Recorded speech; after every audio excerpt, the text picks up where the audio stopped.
Buenos días, bienvenidos al curso de ciberseguridad. Hoy vamos a tratar los problemas de buffer overflow o sobrepaso de buffer. El capítulo 10 del libro de Computer Security de Stalin and Brown. Mi nombre es Remberto Sandoval Arechía y vamos a comenzar. En este capítulo nosotros dirigimos nuestra atención a los ataques de buffer overflow. Este tipo de ataque es uno de los ataques más comunes vistos y resultados desde una programación sin cuidado en algunas aplicaciones. Vamos a ver una lista de los consejos de vulnerabilidad de aplicaciones como el CERT, que continúan incluyendo un número significativo de, digamos, exploits de buffer overflow y de heap overflow, incluyendo un número de vulnerabilidades que se pueden explotar serias de manera remota. Similarmente, algunos de los ítems que vamos a ver se encuentran entre la lista de errores de software más peligrosos eh, en una administración de recursos, de riesgo de recursos, ¿sí? Y son la mayoría variantes del buffer overflow. Esto puede resultar justamente en exploits tanto de sistemas operativos y de aplicaciones comunes, y aún comprometen la mayoría de los exploits crean conjuntos de toolkits o herramientas exploits. Aún así, este tipo de ataques se conoce desde que primeramente se utilizó por el Morris Internet Worm o el gusano de Internet Morris en 1968. Y las técnicas para prevenir su ocurrencia están bien conocidas y documentadas.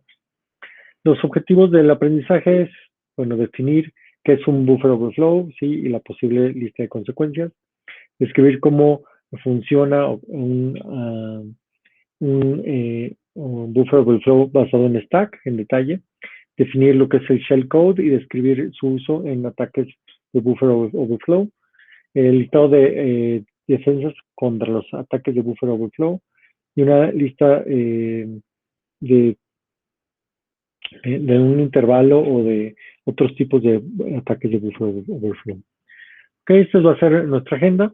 ¿Sí? Vamos a ver la parte de Stack Overflow, la de defenderse sobre los ataques de buffer overflow y algunas otras formas, ¿no? Vamos a empezar con la parte básica del buffer overflow. Ok, una pequeña historia de lo que es el ataque de buffer overflow. Bueno, tenemos que en 1988 el Morris Internet Worm utilizaba el buffer overflow para explotar en Finger como uno de sus mecanismos de ataque. Un buffer overflow también visto en NSSA, HTTPD 1.3 fue descubierto y publicado por Booktrack, que es una lista de correos por Thomas Lopatic. Aleph Baum publicó Smashing the Stack and Form for Profit en Frag Magazine, dando una introducción paso a paso de cómo explotar una vulnerabilidad de buffer overflow basado en stack. El gusano Red Code, pero un Code Red explota el buffer overflow en Microsoft Internet Services 5.0. The Slammer Worm explota el buffer overflow en Microsoft SQL Server 2000. Disaster Worm explota el buffer overflow en Windows Microsoft en 2000 XP, en el servicio del subsistema de autoridad local de seguridad, de la seguridad local en el sistema.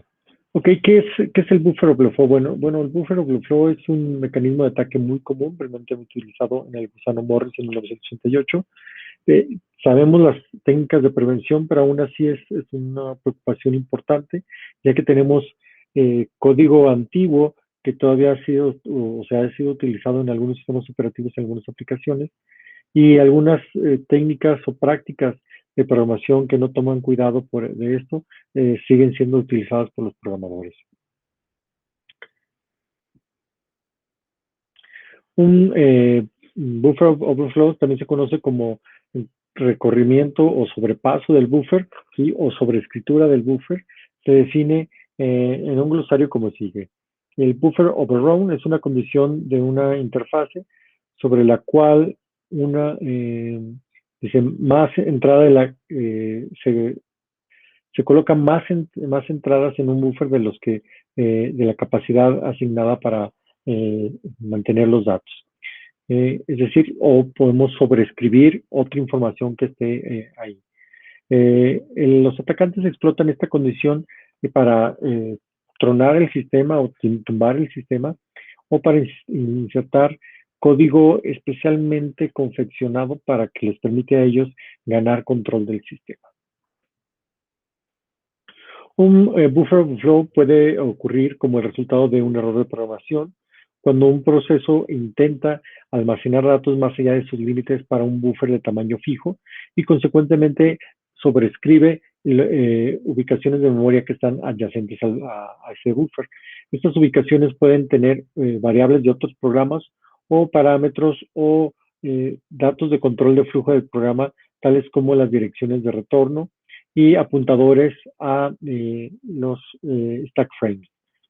El buffer puede ser localizado en el stack o en el heap o en la sección de datos del proceso. Las consecuencias de este error incluyen la corrupción de los datos utilizados por el programa, transferencia inesperada del control en el programa, posiblemente violaciones de acceso a memoria y muy comúnmente la terminación anormal del programa. Cuando se hace deliberadamente como parte de un ataque en el sistema, la transferencia de control puede hacerse que el código del atacante se escoja, resultando en la habilidad de ejecutar código arbitrario con los privilegios del proceso atacado. Para ilustrar la operación básica de un buffer overflow, considera la siguiente función en C, que se da en la figura 10.1. Esta contiene tres variables: valid, string 1, string 2, ¿sí?, cuyos valores típicamente se guardan en ubicaciones de memoria adyacentes. El orden y la ubicación de estos va a depender del tipo de variable, si es local, global, el lenguaje y el compilador utilizado, y la arquitectura de la máquina objetivo. ¿Sí? Entonces vemos aquí que, bueno, esa es una función bastante simple. Simplemente decimos que válido es igual a falso, declaramos dos variables locales al main, que serían dos cadenas, ¿sí? Vamos a mandar llamar la función nextTag, que es string, y vamos a obtener, o le vamos a pedir al usuario que nos dé la string 2. Después vamos a comparar estas string, y si son iguales me va a regresar true, y después voy a imprimir justamente las dos y el valor de value. ¿Sí? Vean que aquí lo compilo y aquí lo corro, y entonces digo, ok, veo yo que start, ¿sí? De hecho lo vamos a comparar. NextTag es justamente start, ¿sí? Y se compara con start. Entonces vamos a decir que start, la cadena 1 es start, la cadena 2 que yo vi es justamente start, por lo tanto me dice que es válida.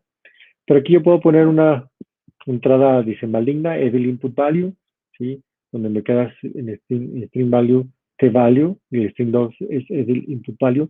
Ven que como pasé los 8 caracteres, ¿sí?, o después de los 8 caracteres se sobrescribe en la cadena 1. Ahorita vamos a ver por qué, ¿sí? Y lo mismo en bad input, vean que aquí tengo bad input, que es de 8 caracteres, ¿sí? Después tengo string 2, que es bad input, ¿sí? De tal manera que yo sobrescribo justamente esta parte, ¿no? ¿Por qué sucede esto?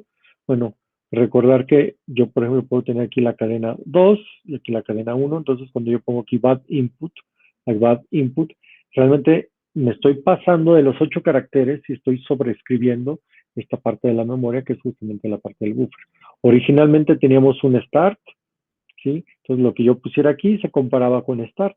Sin embargo, si pongo una cadena más grande, como bad input, ¿sí?, lo que estoy haciendo es sobrescribir la parte del start, ¿sí? Y vean que yo puedo todavía sobrescribir más, y puedo sobrescribir el valor de valid, puedo sobrescribir el apuntador base, y puedo sobrescribir la dirección de retorno. Y con esto, con esta dirección de retorno, si yo la confecciono de manera muy particular, yo puedo darle justamente el control a otro programa. Para explotar cualquier tipo de buffer overflow, así como los que hemos ilustrado aquí, el ataque necesita primero identificar que exista la vulnerabilidad, el buffer overflow, en algún programa, que puede ser disparada o ejecutada utilizando una fuente externa de datos bajo el control del atacante. Y número dos, ¿sí? Identificar eh, lo que sería cómo el buffer almacena en la memoria de proceso y de aquí la manera potencial para corromper localidades de memorias adyacentes y potencialmente alterar el flujo de ejecución del programa. ¿Sí? Entonces, nosotros tenemos que identificar programas vulnerables y esto lo podemos hacer de la manera que yo puedo inspeccionar el programa fuente. ¿Sí? También puedo hacer un trazado de la ejecución de programas, ¿sí? Y ver cómo el proceso, cómo procesan una entrada de tamaño mayor, ¿sí? O utilizar tales herramientas como fusing, que se discutirán más adelante, para automáticamente identificar potencialmente programas vulnerables potenciales. Eh, que la, ¿Qué el atacante hace del resultado de la corrupción de memoria? Varía considerablemente y depende de qué valores pueden ser sobrescritos. Exploraremos algunas de estas alternativas en las secciones más adelante. Antes de explorar un buffer overflow más aún, es importante considerar um, cómo el potencial de ocurrencia desarrollado y por qué los programas no son o no están necesariamente protegidos de tales errores. Para entender esto, necesitamos brevemente considerar la historia de los lenguajes de programación y la operación fundamental de los sistemas de cómputo. En el nivel básico máquina, ¿sí? Todos los datos se manipulan por instrucciones máquina, ejecutadas en el procesador de la computadora y almacenadas ya sean en los registros del procesador o en la memoria. Los datos son simples arreglos de bytes. Su interpretación es enteramente determinada por la función de las instrucciones que le acceden a los datos. Algunas instrucciones van a tratar los bytes de representar valores enteros, otros como direcciones, otros como datos o instrucciones y algunos otros como arreglos de caracteres. No hay nada intrínseco en los registros o la memoria que indique que algunas localidades tienen que interpretarse de manera diferente de otras. De aquí la responsabilidad se coloca en el programador del lenguaje ensamblador para asegurarse que la correcta interpretación sea ubicada y guardada en los valores de los datos. El uso del ensamblador y por lo tanto de los lenguajes de programación en máquina da el acceso más grande a los recursos del sistema, pero al alto costo y responsabilidad del esfuerzo de código para el programador. Todo en el otro extremo del espectro de abstracción, tenemos los lenguajes de programación de alto nivel como Java, Ada, Python y muchos otros que tienen una noción muy fuerte del tipo de variables y que constituyen operaciones permisibles en ellos. Tales lenguajes no sufren de buffer overflow porque no permiten almacenar más datos en un buffer de los que tenemos espacio. Estos niveles de abstracción más altos son seguros para utilizar algunas características de estos lenguajes. La mayoría de los programadores se enfocan más en resolver los problemas que tienen en mano y menos en manejar los detalles de interacciones con las variables. Pero esta flexibilidad y seguridad viene con el costo del uso de recursos, tanto en tiempo de compilación como de código adicional que tiene que ser ejecutado en tiempo de ejecución para imponer verificaciones tales como los límites de buffer. La distancia de lenguaje máquina que subyace y la arquitectura también significa que el acceso de algunas instrucciones y recursos de hardware se pierde. Estos límites son o no tienen mucho sentido en escribir el código. Perdón, estos límites hacen que escribir código sea o no tenga sentido, por ejemplo, para device drivers, ¿sí? o manejadores de dispositivos que deben interactuar con estos recursos. En medio de estos extremos existen lenguajes como C y sus derivados, los cuales tienen muchas estructuras de control de alto nivel modernas y abstracciones de tipo de datos, pero aún proveen la habilidad de acceder y manipular la memoria de datos directamente.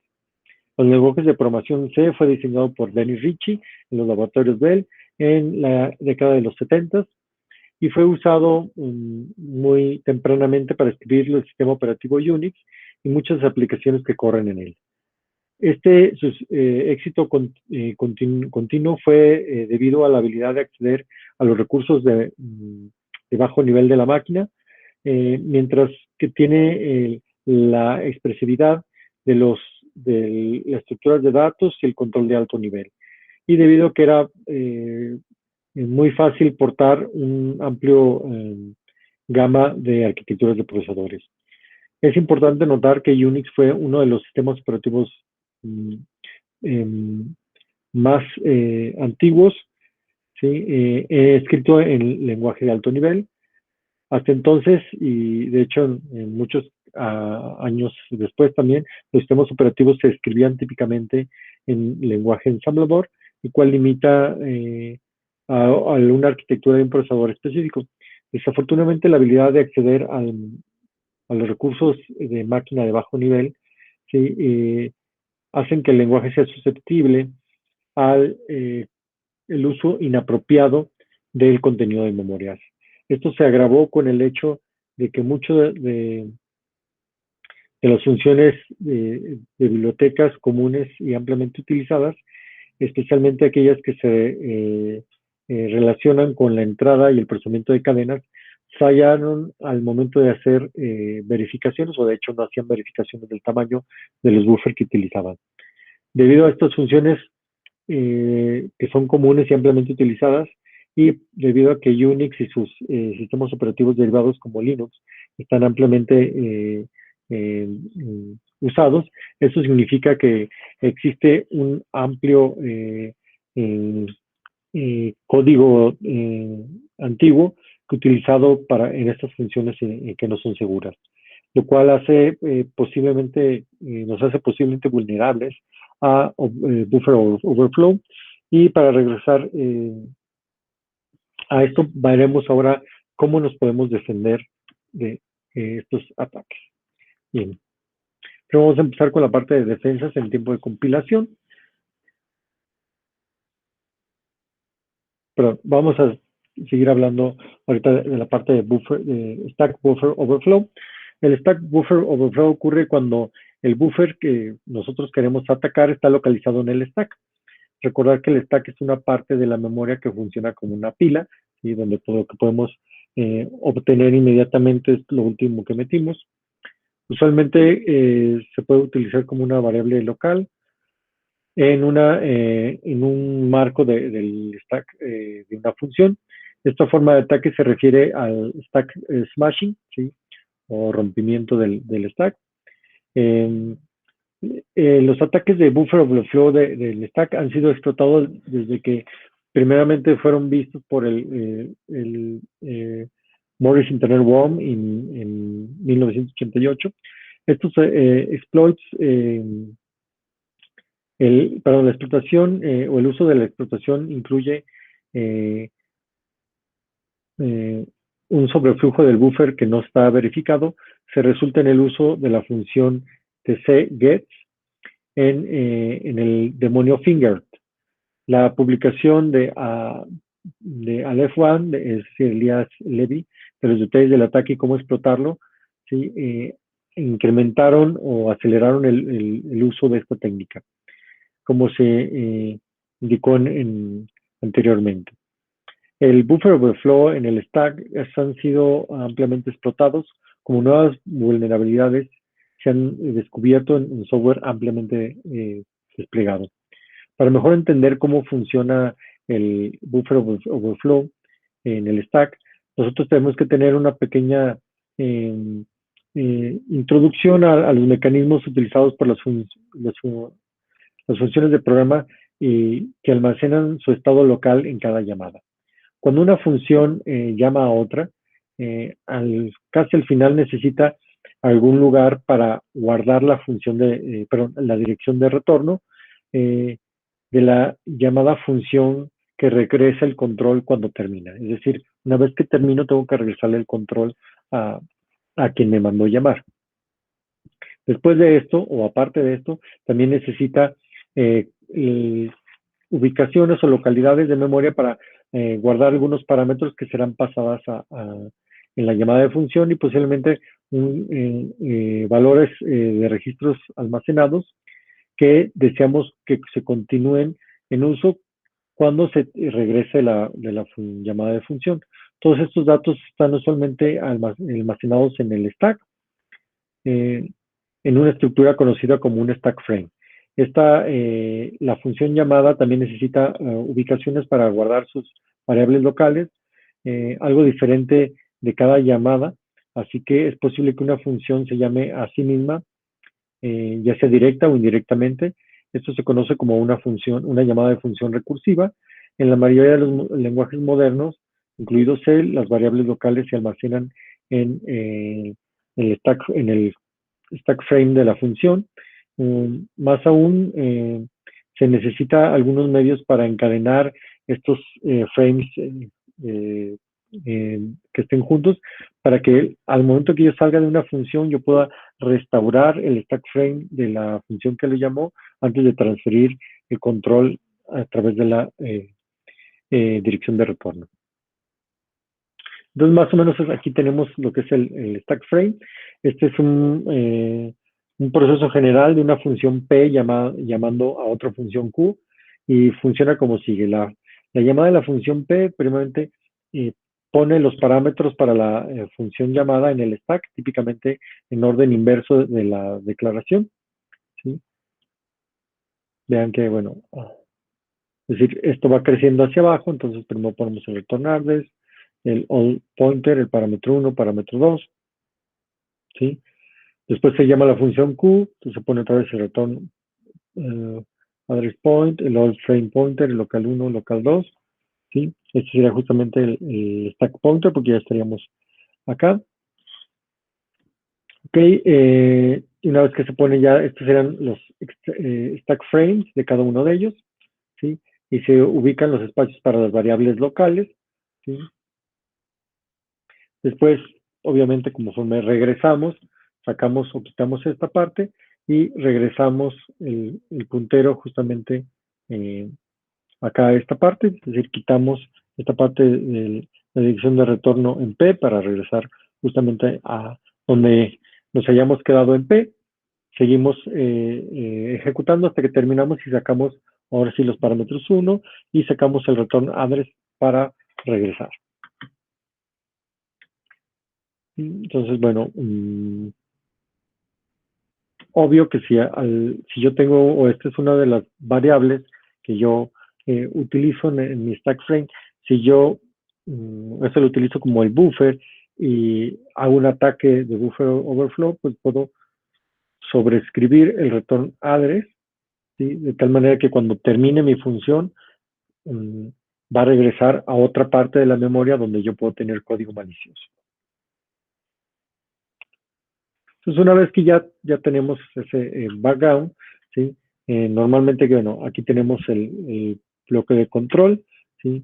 Ya que, bueno, las variables justamente se ponen, las variables locales se ponen debajo del stack, del pointer, del frame guardado y de la dirección de retorno, ¿sí?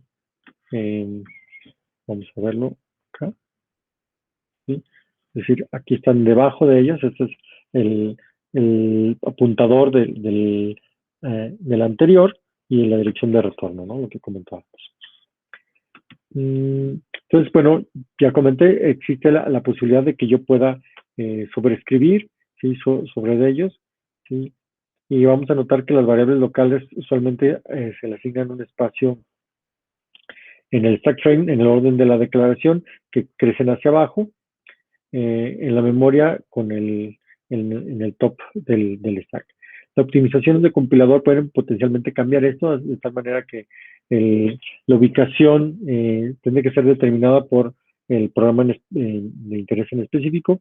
Esto posibilita que la sobreescritura del frame pointer almacenado y return address forman el núcleo del ataque del Stack Overflow. En este punto es útil retirarnos un poco y tomar un panorama más amplio de lo que significa correr un programa y en la ubicación de las regiones claves donde se ubica el código del programa, los datos globales, el heap y el stack.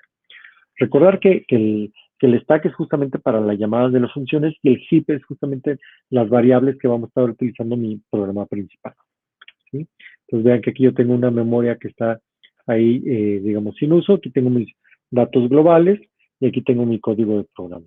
¿Sí? Realmente esto es lo que hace mi archivo de programa, pero vean que todavía falta el heap y el stack. Y algunos otros códigos de kernel que pueden ser incluso el sistema operativo. Vean que si yo hago un ataque masivo, puedo llegar hasta corromper lo que sería el código de kernel y algunos datos del kernel. Entonces, para ilustrar esta operación del Classic Stack Overflow, considera la función MC dada en la figura 10.5. ¿Sí? Dice, esta contiene solamente una variable local en el buffer INP. Esto se almacena en el stack frame de esta función, localizado en algún lugar debajo del frame pointer o del apuntador de trama almacenado y la dirección de retorno, como se muestra en la figura 10.6. Este de aquí, ¿no? Aquí está el return address, el old base pointer, que es el frame pointer que llamábamos, y aquí está el input, ¿sí? O INP. Vean que yo puedo sobreescribir todo esto, ¿no? Vean que esto sería antes del get y sería después del get. Ok, entonces vean que yo puedo justamente correr este programa, ¿sí? Entonces dice, dale un valor para el nombre, le pongo Bill and Lori. Dice, hola, tu nombre es Bill and Lori. Ok, todo perfecto. Dice, da el valor para tu nombre, yo pongo puras X, ¿sí? Vean que genero una falla de segmentación y termino anormalmente la ejecución.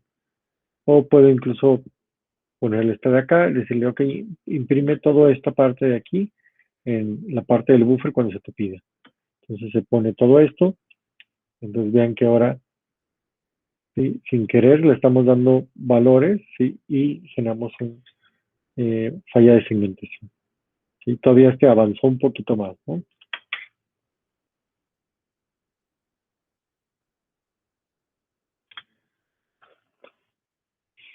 Ok, aquí tenemos otro ejemplo del buffer, perdón, Stack Overflow. ¿Sí? Vemos justamente que tenemos aquí la función fget, ¿sí? Que tampoco está o no se verifica. Y vemos más o menos lo mismo, ¿no? Se manda a llamar la función getIt, donde aquí se tiene la función fget, que tampoco se delimita. Y por lo tanto, yo puedo escribir muchas X y puedo tronar justamente la ejecución de ese programa. ¿Sí?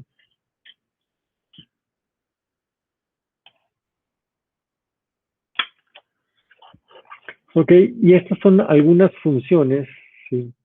Que no son seguras, ¿no? Aquí vemos que, o ya están más o menos ubicadas, estas son funciones de C que mm, no son seguras, es decir, no verifican el tamaño de la cadena que le estamos entregando. Por lo tanto, estas rutinas son sospechosas de contener justamente o ser vulnerables justamente a este buffer overflow. Entonces hay que tratar de evitar utilizar el get, el sprint, el string cat, el string copy, bs sprint, etcétera. Ok. Ahora vamos a platicar un poquito de lo que es un shellcode. El shellcode es un código que entrega el atacante. Normalmente se guarda en un buffer que va a ser sobrepasado y tradicionalmente transfiere el control a una línea de comandos, un intérprete de la línea de comandos, es decir, a un shell. ¿Sí?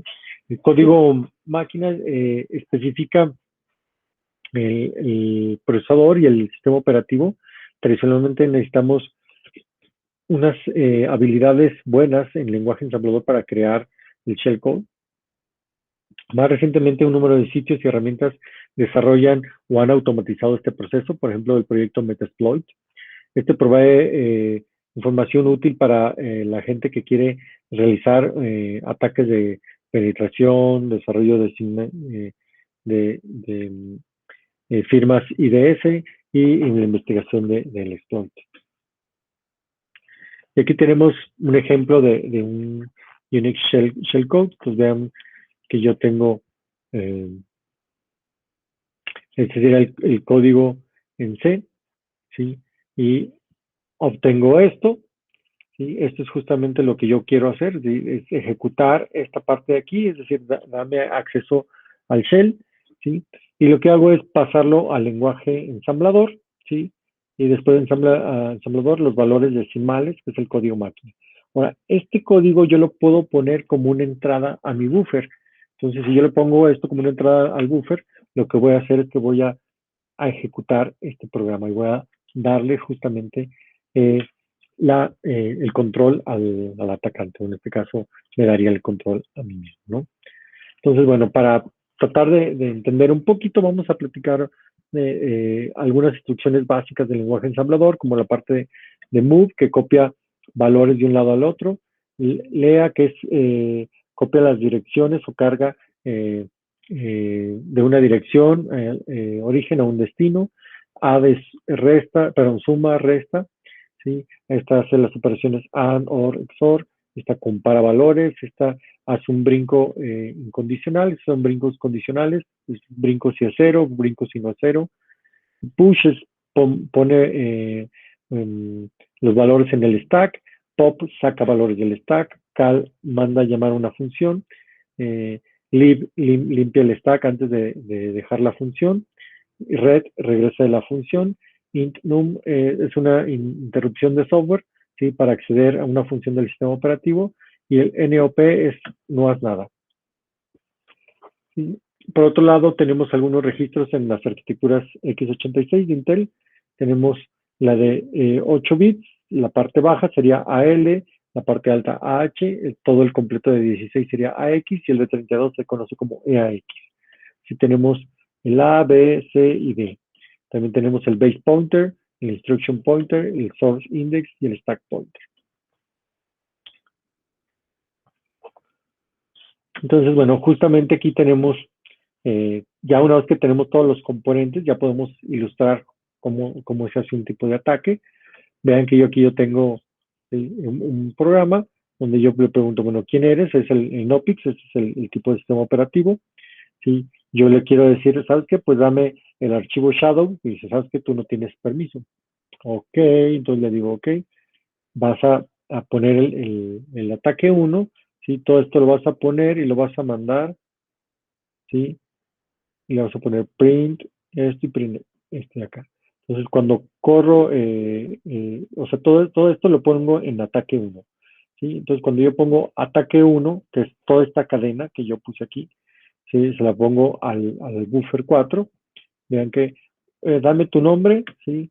Y empieza a sobreescribir todo eso y de repente, pum, se va al root y en el root ya me puede justamente imprimir la parte de who I am y me va a dar la parte de NOPIX y me va a dar el cat shadows y me va a dar toda la información de ese archivo shadow que aunque está cifrada, pero ya lo pude acceder, ¿sí?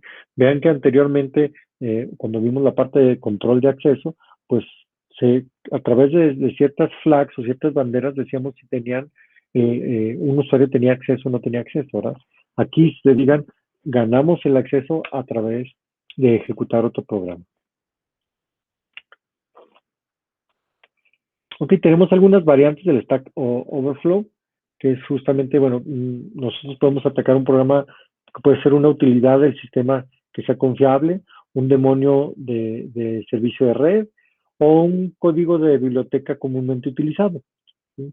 Las funciones de shellcode lanzan un shell remoto cuando se conectan, crean un shell inverso que se conecta al hacker, o utiliza exploits para establecer un shell, limpia las reglas del firewall que actualmente bloquean los ataques, es decir, atacan un firewall para desactivarlo, ¿sí?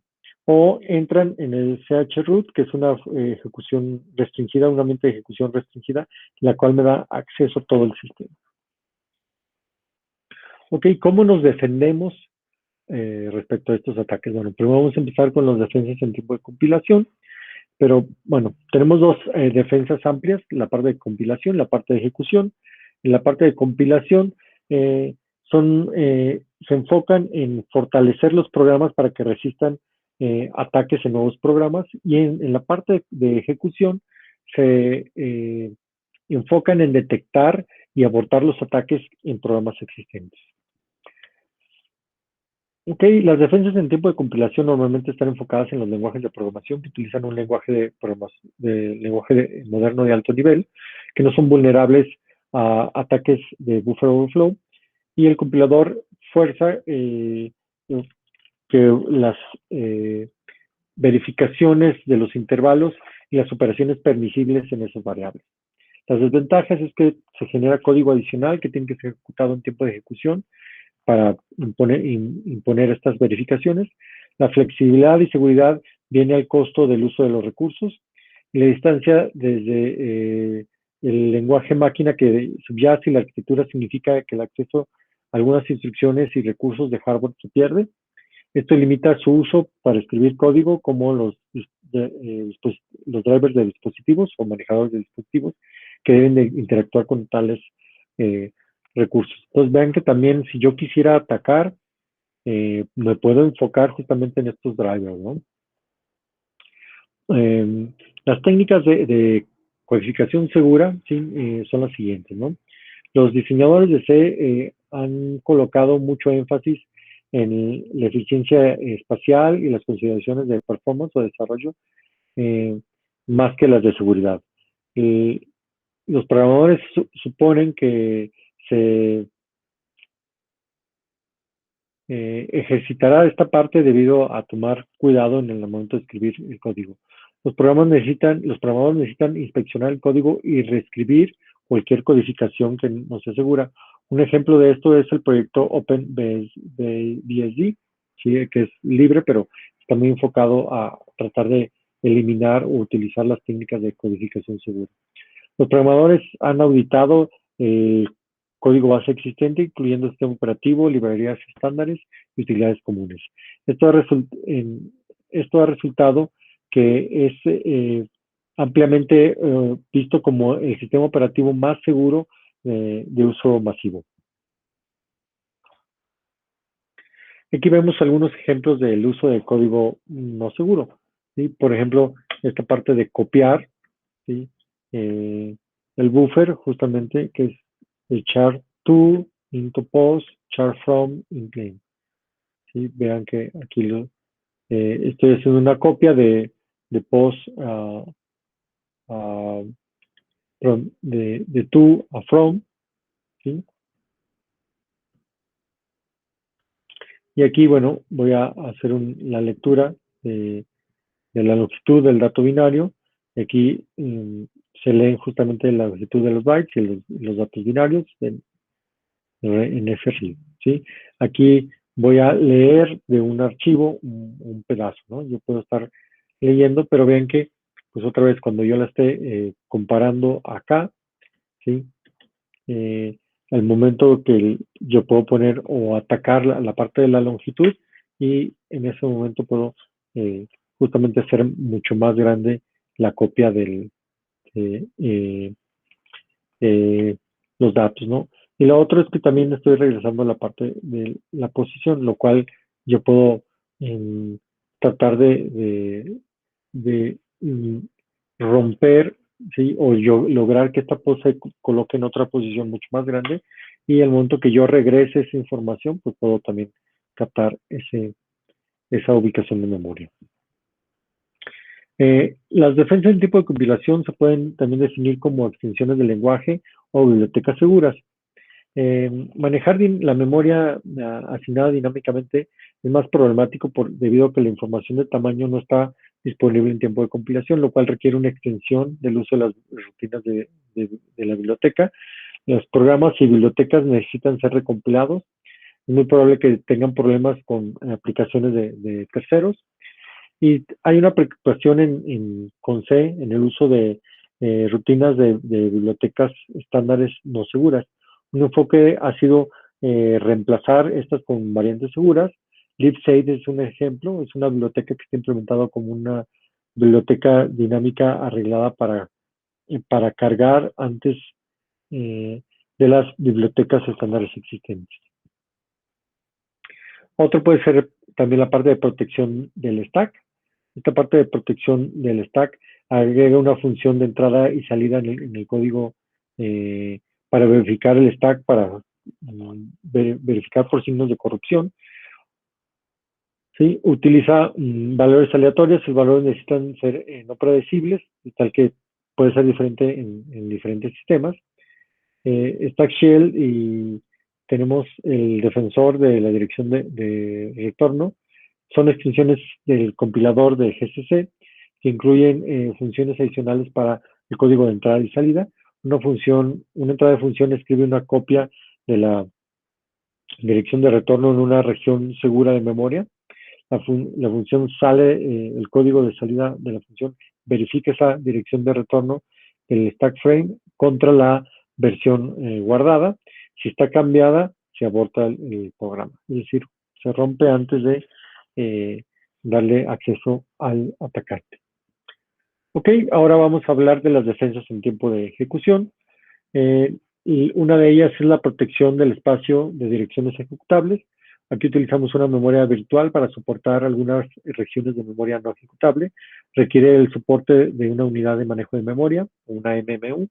¿Sí? Normalmente a partir del 386 ya muchos procesadores lo tienen, aunque algunos procesadores de sistemas embebidos no la tienen. Entonces no se puede utilizar ahí. Ha existido en sistemas Spark y Solaris y recientemente en x86, en Linux, Unix y sistemas Windows. Algunos de los problemas que es soportar código del stack ejecutable y algunas provisiones especiales son necesarias. También podemos hacer la aleatorización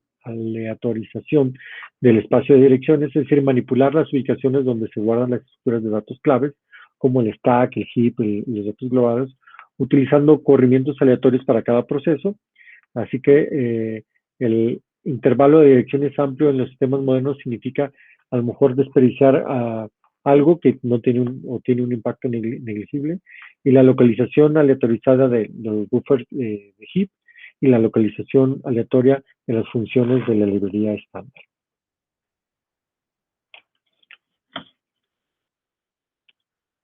También podemos tener las páginas de guardia. Es colocar algunas páginas de guardia entre regiones de memoria críticas. Estas normalmente son seleccionadas o son resaltadas, ¿sí?, por la NMU como direcciones ilegales. Cualquier intento de acceso aborta el proceso. Una extensión más allá puede colocar páginas de guardia entre stack frames y heap buffers. El costo en tiempo de ejecución para soportar este número de páginas grande es necesario, lo cual eso hace que los saltos me puedan tomar más, es decir, voy a saltar una memoria más grande, lo cual implica a lo mejor más operaciones en los apuntadores o en los registros de apuntadores. Ok, algunas otras formas de ataques overflow. Vamos a ver ahorita el reemplazar el stack frame, una variante que sobrescribe el buffer y salva las direcciones del apuntador del frame, del stack. Se cambia después para referirse a un stack frame dummy, es decir, una copia barata o corrupta de esto, donde la función actual regresa a través del frame dummy y el control se transfiere justamente al shellcode en el buffer sobrescrito. O, por ejemplo, ataques manipulados por, dice, off by one. El error de código permite un más un byte más ser copiado en una dirección de espacio disponible. Esto cuando no declaramos bien nuestros alcances, ¿verdad? Sobre todo en la estructura de los buffers. Y las defensas es que, bueno, cualquier protección del mecanismo de stack para detectar modificaciones en el frame stack o la dirección de retorno por la código de función de salida es deseable, o utilizar stacks no ejecutables o la aleatorización del stack en la memoria y las librerías del sistema. También podemos utilizar, bueno, regreso a una llamada de sistema, las defensas, cualquier protección del stack o cualquier mecanismo de protección del stack para detectar modificaciones en el stack frame o en la return address. Se utiliza una función con código de salida, ¿sí? Utiliza stacks no ejecutables, la aleatorización del stack en la memoria del sistema. Algunas variantes es justamente retornar o reemplazar la dirección de retorno con una función de librería estándar, responder a defensas del stack no ejecutable. Un atacante construye parámetros adecuados para el stack sobre la dirección de retorno. O una función puede regresar y ejecutar una función de una librería. El atacante puede necesitar las direcciones exactas del buffer y pueden incluso encadenar dos llamadas de biblioteca. En heap overflow, el ataque buffer localizado en el heap, típicamente localizado sobre el código del programa. La memoria se pide por el programa para utilizar estructuras de datos dinámicas, tales como listas ligadas o para registros, y no tenemos o no utilizar una dirección de retorno, es decir, no tener una transferencia de control. Esto puede tener, o podemos tener apuntadores de función que pueden ser explotados o manipular la administración de la estructura de datos. Las defensas es hacer el heap no ejecutable y aleatorizar la ubicación de la memoria en el heap. Y aquí tenemos un ejemplo del heap overflow attack. Dice, vamos a considerar este ejemplo. Dice, se declara una estructura conteniendo un buffer. No sé si la alcancemos a ver. Aquí tenemos una estructura que tiene un buffer. ¿Sí? Dice INP64. Y esa es una estructura. ¿Sí? Esto utiliza una función estándar del malloc, ¿sí? Para asignarle un espacio, ¿sí? A una nueva instancia de esta estructura en el heap, y entonces coloco una referencia a la función en showlen. ¿Sí? Utilizamos showlen y aquí en next, y ¿dónde está showlen? Aquí. ¿Sí? Next, entonces next process igual a showlen. ¿Sí? Este es un apuntador de función para procesar el buffer. De nuevo, o no es seguro utilizar la función get, con lo cual yo puedo justamente darle acceso justamente a esta parte del programa. Entonces aquí ya cuando lo estoy ejecutando, yo pongo todo esto, que es la parte del shell, ¿sí? Y justamente le doy la parte del ataque 2 al buffer, y ya cuando acordamos estamos en el root y estamos obteniendo nuestra información. Ok, tenemos también el Global Data Area Overflow, ¿sí? Las defensas es tener regiones de datos globales aleatorias o no ejecutables, ¿sí? Mover los apuntadores de función o tener páginas de guardia, ¿sí? Puede un ataque de buffer localizar unos datos globales, puede localizarse sobre el código del programa, tiene un apuntador de función y un buffer vulnerable, o tiene tablas de administración de procesos adyacentes y se enfoca en sobreescribir el apuntador de función anteriormente llamado. Sería más o menos lo mismo. Recuerda que aquí tengo el showlen. El showlen es justamente el que utilizo yo aquí. y justamente con el get le voy a tratar de sobreescribir ese apuntador. Ok, en resumen, pues hemos hablado de los stacks overflows, que es justamente, vimos la parte básica del buffer overflow, cómo se utiliza en el stack, cómo generamos un shellcode para, es decir, nosotros generamos un programa, lo compilamos y sacamos los valores binarios y esos valores binarios los utilizamos como entrada en un buffer overflow. ¿Cómo nos defendemos? Bueno, vimos defensas en tiempo de compilación, ¿sí? Que es utilizar librerías seguras y en tiempo de ejecución es justamente ver esta parte de la aleatorización de los datos o poner códigos o secciones de memoria que no sean ejecutables. Otras formas de ataques overflow sería reemplazar el stack frame, regresar una llamada de sistema, hacer overflows en el heap o hacer overflows en el global data o cualquier otro tipo de overflow. Ok, sería todo de esta sesión y nos vemos en la clase presencial. Hasta luego.